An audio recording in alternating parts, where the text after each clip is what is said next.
So I'm Sarah Verbiest, and thank you so much to Rose and Robe for this opportunity. It's an honor to talk with all of you. We're both a little nervous because there's some tough acts to follow from the morning, but we're also hoping that the food is really good and you're gonna enjoy that and have positive association with us. And also my pronouns are she, her.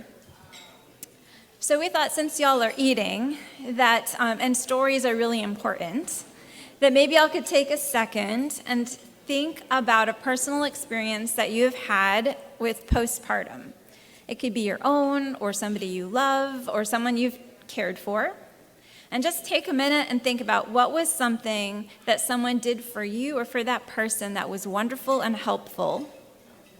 And what was something that you learned from that experience? So just take a second and reflect and then talk. We'll give you a few minutes to just talk at your table while you're eating. So go.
Okay, I know that was not enough time,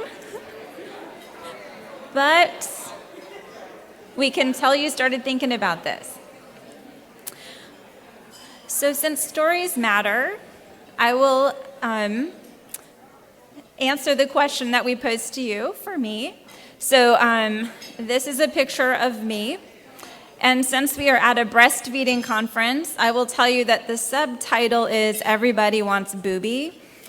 I nursed my daughter until I was pregnant with my son. She was about 3, and she was having a moment. So, but seriously, I had my husband take this picture because I was incredibly happy. I felt like I was holding my entire world in my arms with my 2 kids. And for those of you that work in this space and you look at my face, you know that I was also barely keeping it together, that I hadn't had any sleep, and my past eating disorder was triggered, and my super mom kind of persona was in full bloom. I was really grateful, and I am grateful to have a great partner and husband. So excited that Robe is here to elevate the important role of partners. I think if he had flipped the camera and taken a selfie, his face would have probably looked the same as mine. So I lift this up because we had a lot of privileges. We had each other. We're white. And also, when we look back at that postpartum time, we are not really sure how we got through it. And so I share that story because taking time to talk about the 4th trimester and postpartum is really important for all new families. I want to offer a disclaimer that what we say is not the official views or endorsed by the U.S. government, but we do thank them for sponsoring us and for sponsoring this conference. Yes. Thank you, HRSA. We don't have anything to disclose, and we're just going to use our time with you to talk about this concept of fourth trimester and its importance. So we're going to talk about some of the birthing parent perspectives that we've learned and share resources and opportunities for strengthening care for new families. We are working to have more inclusive language. We do use the word maternal, and we want to acknowledge that all people that birth children do not see themselves as moms or maternal, and we want to make sure that they are included in all of our spaces. And finally, Kimberly and I are here as part of a team of co-mamas that have founded the Fourth Trimester Project. And so we are speaking on behalf of a wonderful group of folks. And I particularly want to shout out Angela Tatum-Malloy and Mama's Village Fayetteville, who've been really instrumental in our work.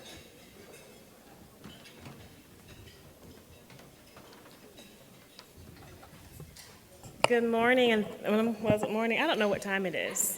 Good afternoon, and thank you. I will say this is my first time in person, for real. Since 2019. There we go. And so, all the things. My disclosures are the people on this screen. When I think about just the postpartum period, maternal health and all the things. I remember when I was a little girl and I was trying to figure out what I wanted to be when I grew up. My grandma said, "What do you want to do?" And I said, "I want to help the mamas have the babies." And she said, "No, you want to play with the baby?" I said, "No, I don't like a baby. I want a mama." And I think I might have been about 4 years old at the time. But ever since then, I've kind of had my path through nursing and as a home visitor, as a labor and delivery nurse, and leadership to kind of be in maternal health. And so you never get to see the kind of the path or the trajectory of where you go. And you may have seen my rambunctious, amazing little girl outside running around or talking to people. And then my son. And in this picture, I chose this picture because this was our Christmas picture. And part of it is you don't know what's actually happening in the picture. So in North Carolina, there's only 2 days that are really like cold, like real cold. And so it was that day. So it's this day. And on this day, it's like 30 degrees, and it's actually pouring down rain. And I was like, "Should we cancel it?" And my husband's like, "No, because I ain't coming back out here with you again. I get one picture a year." And so that's the picture that we have here, is this one picture. But I chose it to also say that's kind of what postpartum period is like. You see the babies, you see the families, you see all the things, but you don't see what's in the background and what you actually go through to get there. So our goal is to figure out how we can help people move from just surviving in the ice cold rain while we take a picture to actually thriving and making it there. We know about 4 million births happen every year. And in that, with those 4 million, a lot of times we think about the candy wrapper image where the candy's in the middle. If you've been at the table, there may be no candy at that table out there because Christina's been eating it all. But you may see candy wrappers kind of thrown around. And in this example, we kind of have the mother as the wrapper that's being thrown away, and we always focus on the baby. And earlier today, I think someone walked by and she had her baby, and I was like, "Oh, he's so cute!" And I was like, and I'm supposed to be talking to the mama, and I'm talking to the baby. So making sure we're focusing on all those pieces is very important. I want to talk a little bit about maternal mortality. And when we think about the deaths that actually occur, a lot of our deaths actually occur in the postpartum period.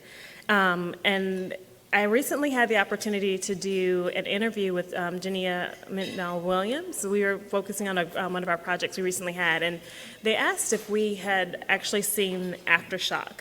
It's a movie on a docuseries on Hulu, and my response was that I haven't been able to actually watch it yet because it takes the image I had before and makes it real. Like for me, it's not just watching a docuseries, it's thinking about the families and what those images really mean. So when you look at the statistics, Aftershock makes the statistics real and actually makes you feel that.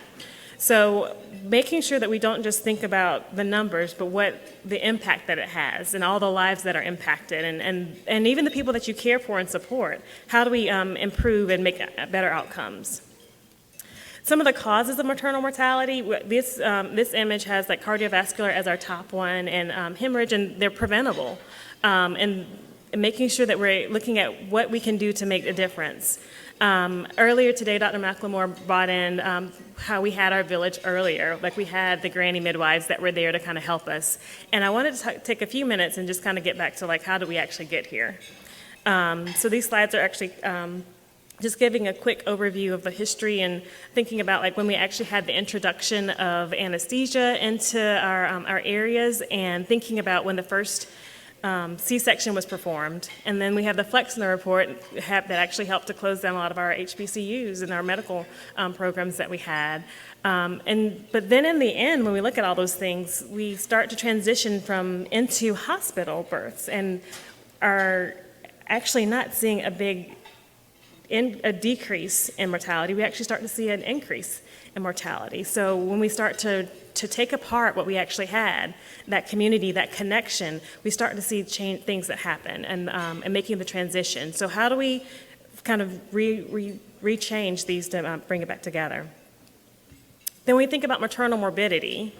So we think about those individuals that died, and there's about 700 that died, but how many more are actually living with maternal morbidity? So for every woman who dies, many suffer complications, and those complications are things, they could be medical complications, or it could just be the trauma that's experienced in childbirth. I remember when my water broke with my son, and I'm a labor and delivery nurse, so my water broke, and I was like, I ain't going there right now, because when I get there, they're not going to let me eat, and they're not going to let me do any of these things.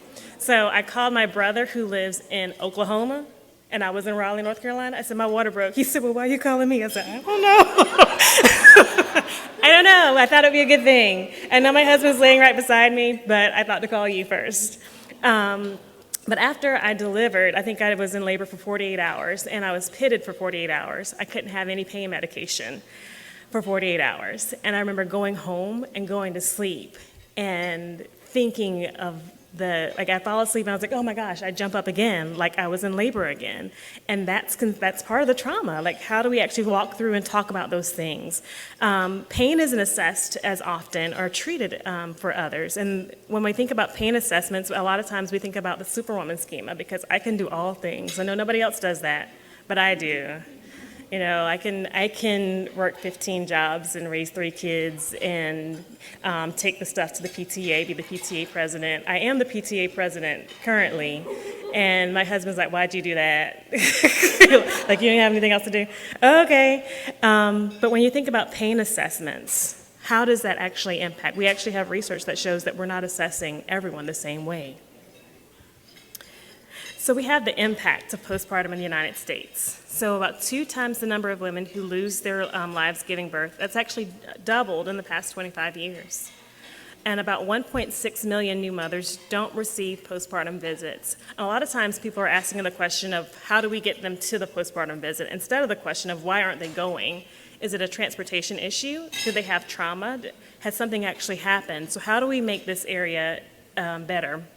Then about 1 in 4 moms return to work in about 10 days after childbirth. And this is just an average number with 10 days. One of my last shifts that I worked in the hospital, I had someone come in and she gave birth in the emergency department. She didn't know that she was pregnant. She had an 8-month-old at home.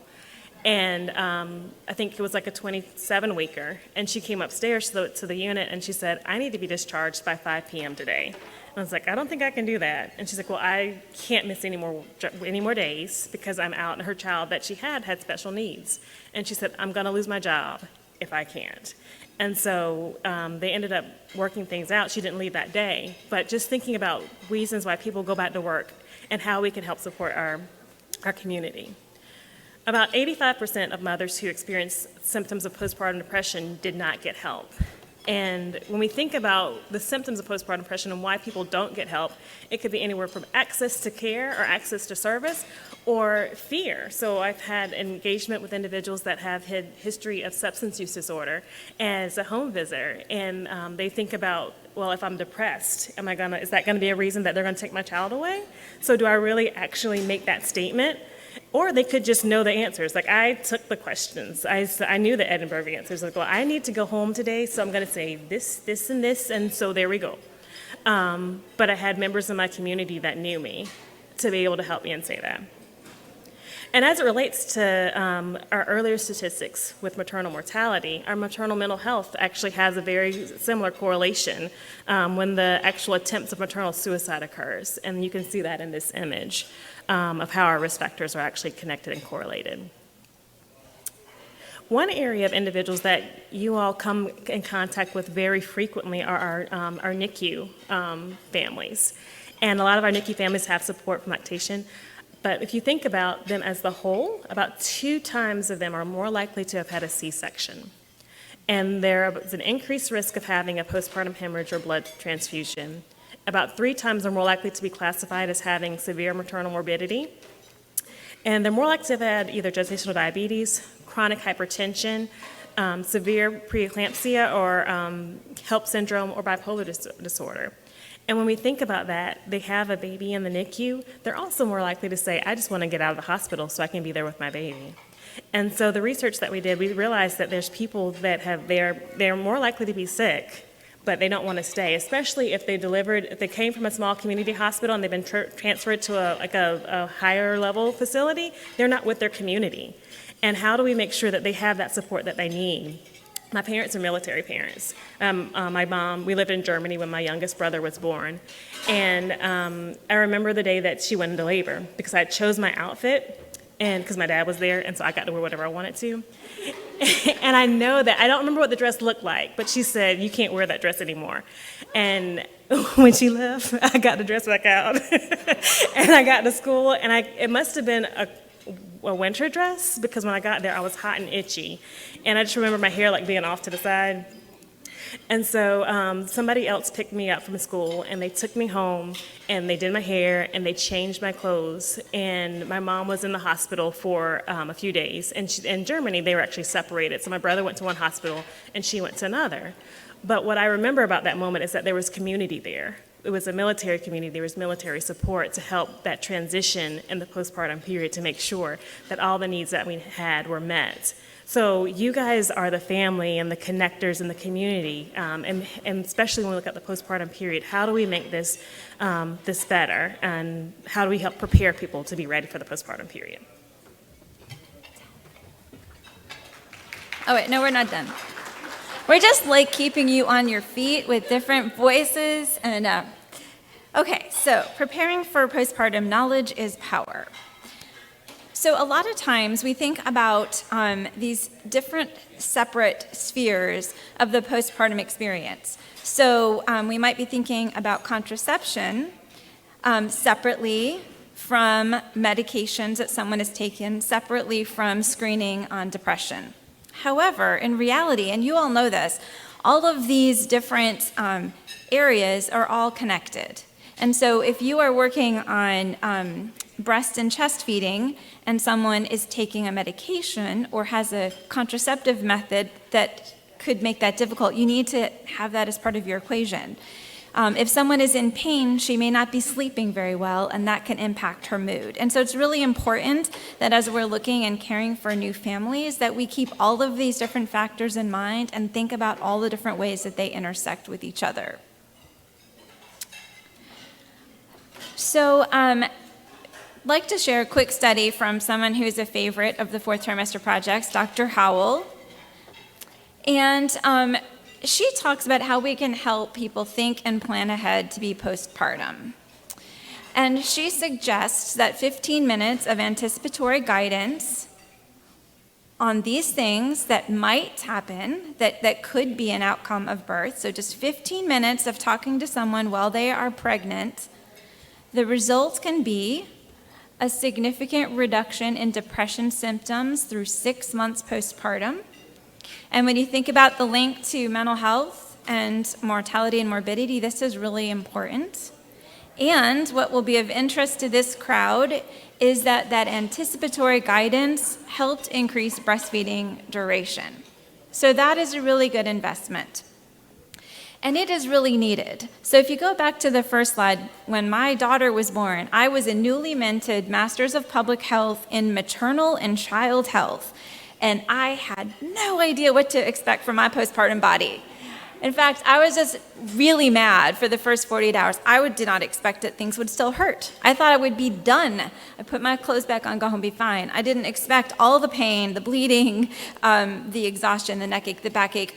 Did not expect the incontinence. I was really angry. And so there's a lot of people that really get caught off guard. And for you all, in whatever capacity that you have, for us to help educate people about what to come, that is really powerful. So one resource we wanted to share with you that was designed by Black moms for moms is called newmomhealth.com. It's open for everyone, and we would love for you to check it out. It is also available in Spanish. That was not just translated, but culturally translated, saludmadre.com. We have a lot of resources on this website, including self-care, baby care, building a village, mama stories. We know isolation is so profound during the postpartum period, so how do moms meet other moms, and how to get help. And we would welcome you to use this and give us feedback about it. We also have put together resources on a postpartum plan that you can find on newmomhealth.com. This plan was designed by Moms for Moms. And this might be a tool that some of you might find helpful in having conversations, whether you use it with your clients in preparation, use it at baby showers. There's lots of different ways that we can be having conversations before baby is here. And you will find that resource and others in this postpartum toolkit. Again, free tools, we encourage you to check it out. I don't know why these slides are kind of funky today, but the booklet at the bottom, Taking Care of You, was something that was my entire catharsis from my postpartum experience. I put everything in that book that I didn't know, so it's open and available. So as a part of my introduction, I was supposed to say that I'm from South Carolina. And in South Carolina, we have two speeds of talking. One is slow and one is fast. I belong to the fast family. So if I need to slow down, please let me know. But one of the strategies for improving postpartum care, in this section, we want to talk more about how we can integrate the tools that we've shared and just looking at how we can actually help to improve our postpartum support. So about 2018, I think it was in ACOG came out with the position statement and the committee opinion to change how we actually have care. Because right now, or before then, there was just that 1 6 weeks visit where you came in, you saw somebody, and then you were good to go. And I was like, I don't think that I know what to do with the 6 weeks because my body may be doing some things and the baby doing things, and let's see if that actually works.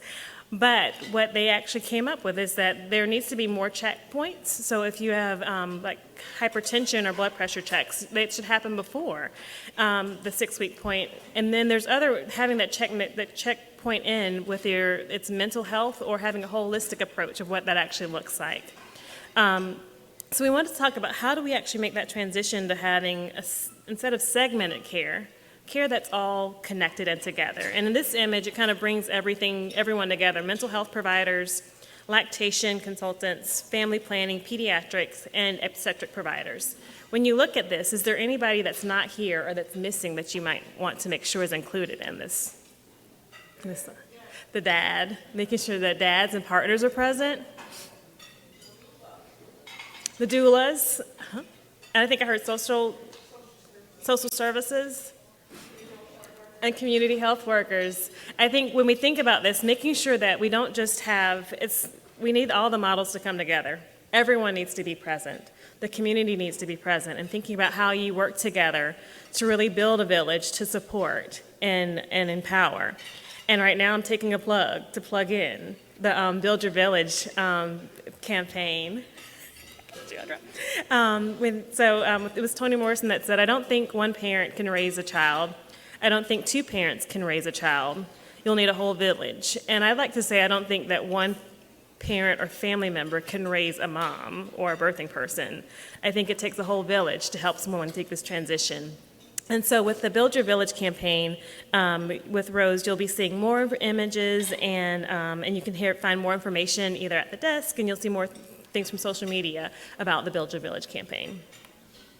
So I want to talk a little bit about the village that I built. So the people that are in this image are, they're my friends, and they're not all of my whole village, but a lot of us have been together. So the one in the middle actually started the journey with children at the very beginning, and I chose to have kids like later and after they were all finished. So she was a part of my village of telling me what to do. In this image, you see there are social workers, there's occupational therapists, educators, nurses that helped me realize what actually was happening. And who you don't see in the image are my lactation consultants, my doulas, the grandmothers, the grandparents, everyone that was there, the community workers to help me actually move through the postpartum period. What I would say is in your roles, you have the opportunity and you do help people build their own village. And consider what members are in people's villages that they need they need additional support with. And how do you make those connections? And what we found is people are searching and looking for ways to build their village. We had the opportunity to connect with over 250 people in 2020 virtually, but by survey. And what we found was that with COVID, it separated people, and they weren't able to figure out how to build their village. They're still trying to figure out how to make those connections, and they want that. And when it comes to doing things like breastfeeding or childcare, or knowing what's right, they're just reaching out to find whatever they can do. So being equipped with the tools to know how to help people either build their village or where to go is one of our key tools with improving postpartum care. One of the areas we talked about mental health and is being aware of the fears. So I mentioned earlier, I knew the scores that I needed to get to go home today. Other people know the scores that they need to get, but you see them and you know, like, this doesn't sound right, or you don't look right, that what can I do? But the other thing is, because you have that close relationship, you know what their fears are. I had the opportunity, I was working with one of the perinatal quality collaboratives in North Carolina, and we were talking with some of the families that had history of substance use disorder. And they were talking about safe sleep. And they were talking about where they had, their partner was talking to the pediatrician, and they said, "Do you co-sleep?" And the partner was like, "Yeah, I co-sleep." And then the other person's like, "No, I don't co-sleep. I never do that. Why would you say I did that?" And then when you ask them about it, it's because they thought that was another thing that could be connected that would make you take my baby away. So making sure that you have the ability to have the safe space and not be concerned about having harm is another area. I wanted to share some of our resources. One of the resources is Postpartum Support International. They have online sessions. I believe they also made a Black birthing persons and mother group that's available. We also have the new mental health line that's available for moms, and there's also the mental health line that's 988. Another aspect is making sure that you normalize sensitive issues. So when you think about physical recovery, or even just after you have a baby, like I remember as a labor and delivery nurse and a childbirth educator, I came back after having my son for the first time and saying, "I've been lying to all of you people in class for the past 10 years. Don't listen to anything I've been saying. I'm so sorry. This is the real stuff now." But when we think about, I remember thinking about pushing with someone for 3 hours, and I would say, "Oh, I hope that it's okay when you go to the bathroom," but I didn't think about what was going to happen when she went home months later and actually being able to go to the bathroom. And then making sure that referrals to pelvic health, pelvic PT, was until more recently that pelvic PT is covered by most Medicaid companies in pregnancy and the postpartum period. When you, instead of just saying, "Oh yeah, I still do that," I know I work out in the mornings every morning, well, not every morning because I didn't do it while I was here, but normally I work out every morning. You did. But when I was working out, I remember the group saying, "Oh, I can't do that anymore because I can't hold anything in if I do that." And I was like, we all need pelvic PT to making sure that the pelvic floor is there. And this resource and information is also available on newmomhealth.com. When we think about the maternal warning signs and actually listening to people, there's two things. People don't know the warning signs or when to contact their healthcare providers. These are things that are, when we think about maternal mortality and those leading causes and those signs, you can find this information on at the CDC website, and being able to help people understand the things that might be coming out and knowing when to get help is important. We also have a birthing parent health information sheet on New Mom Health that goes over all the tools and the things and signs and symptoms of emergencies and things that just might happen to your body that are common during the postpartum period but people don't talk about. The next section is the CDC Hear Her campaign. And with the Hear Her campaign, it actually has guides and handouts and things for people to talk and help people to navigate working in a healthcare system where they're not seen or they don't feel heard.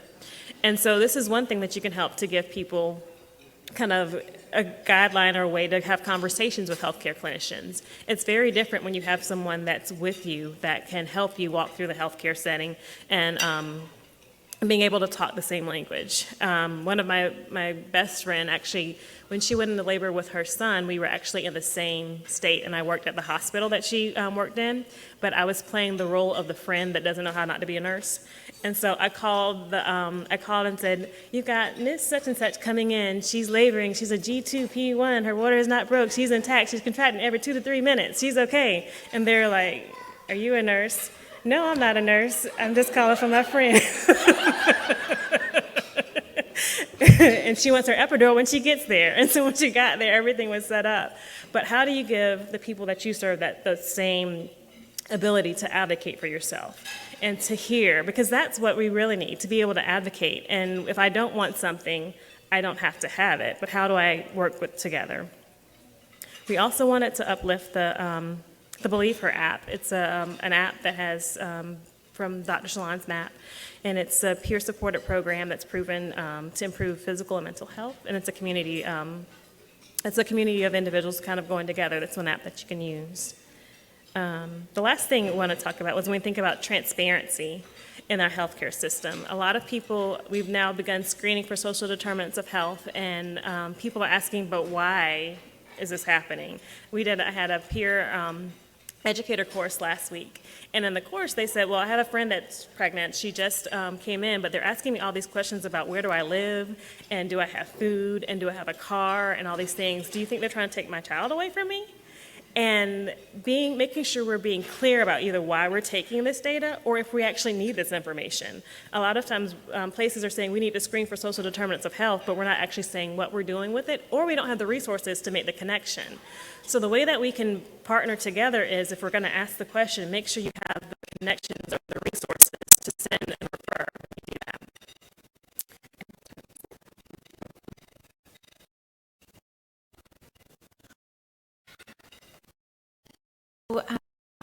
Supports matter, and we were really excited to see a diaper bank represented here. If you all do not have the number for your local diaper bank, you need to get it and write it down.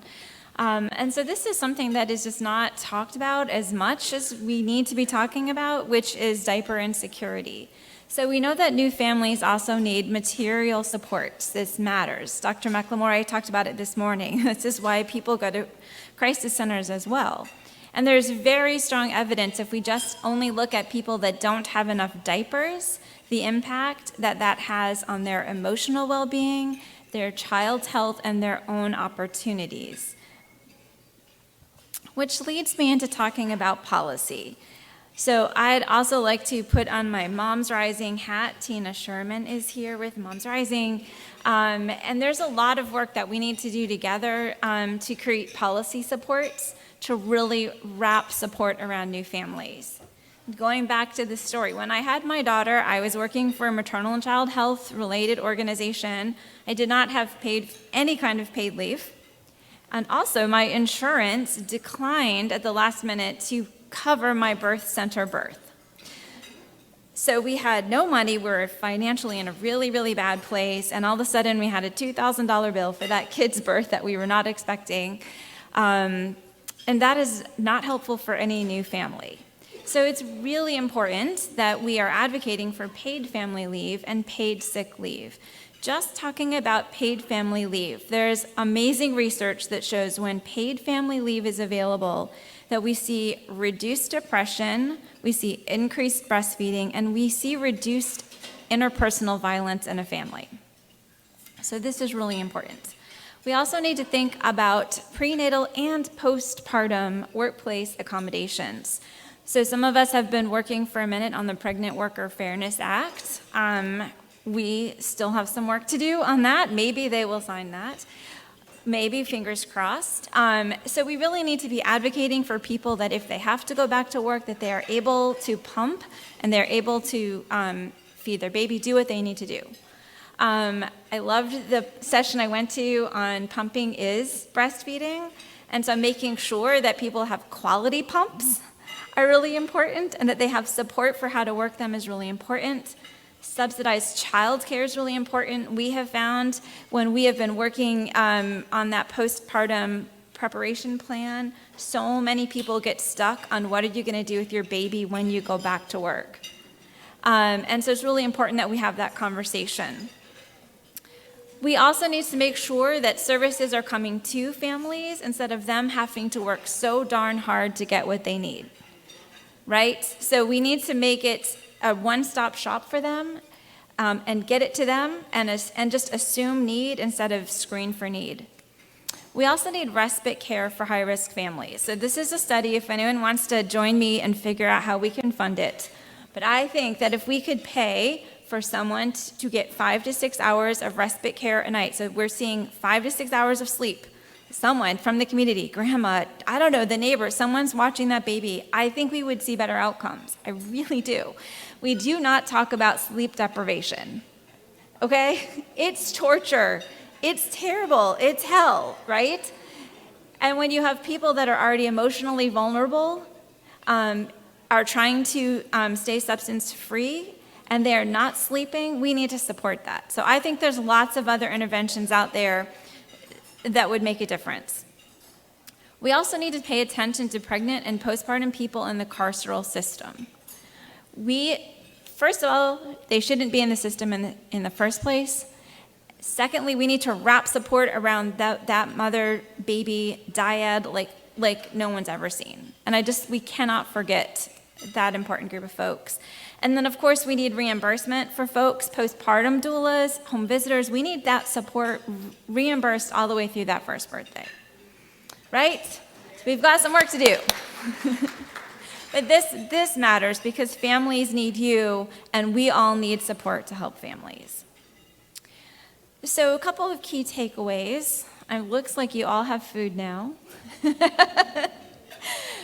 So a couple of key takeaways. The fourth trimester is a really critical transition period. When we think about the life course, this is a very precious and sensitive time for the birthing person, for that baby, for the father, for other kids in the family, for grandparents, and for that community. This is one of the most special times that if we do it well, we are setting up for a trajectory for multiple generations. We know that postpartum healthcare, education, services need to be tailored to each person's experiences, preferences, and constraints.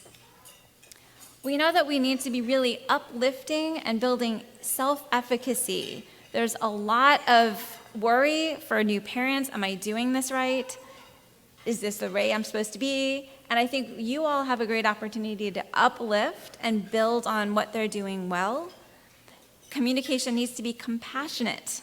So tell them what's going well. Don't go and say, well, you should do this, and you're not doing that right, and we need to fix that. Because we all know that new parents get enough unsolicited advice, right? So what we have an opportunity to go in is uplift, be compassionate, be consistent.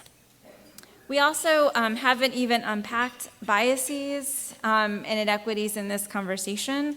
We really need to think about how we truly build trust, how we make systems that are trustworthy.